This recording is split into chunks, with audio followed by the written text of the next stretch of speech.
You know, my intuition is that there will still be movies, and they'll continue to be made. You know, how many and how big and what sorts, I'm not sure about. I don't think we're ever going to go backwards, if that's the question. You know, if that question comes up. Meaning back to the 70s and 80s and 90s and whatever. You know, it's not going to happen. I think, you know, continuous streaming is a good idea. It you know, produces variety.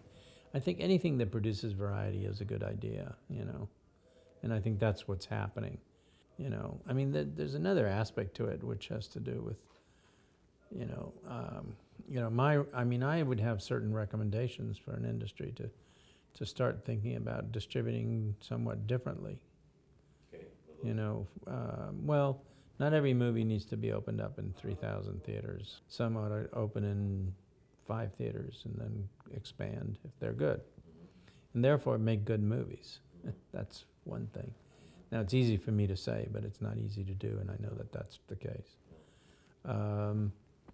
So I think, you know, who's going to come into this orbit in terms of producing movies and doing it? There are more talented people now than there ever was, I think.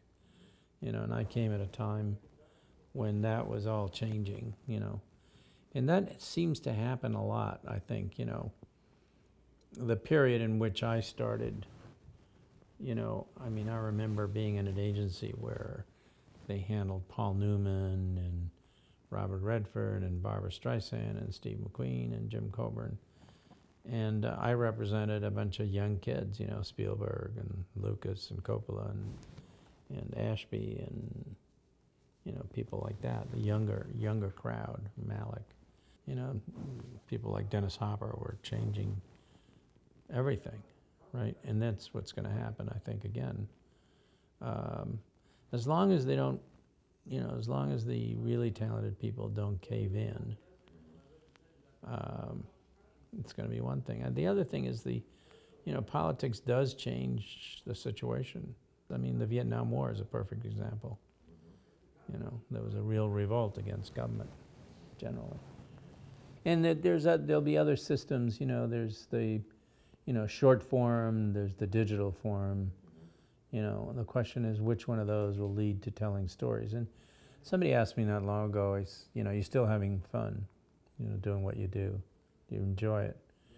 And the answer is not as much fun as I used to have, although, you know, I've always really worked hard. I said, what I really enjoy is telling a good story. And if you can find a good story, and there's always a good story, right? There's always something that goes and you go, wow, that would be really interesting. You know, I mean, you're not trying to instruct anybody or teach anybody because you don't do that in the movies. You know, that's the old Sam Goldwyn line, you know, if you got a message, you know, call Western Union.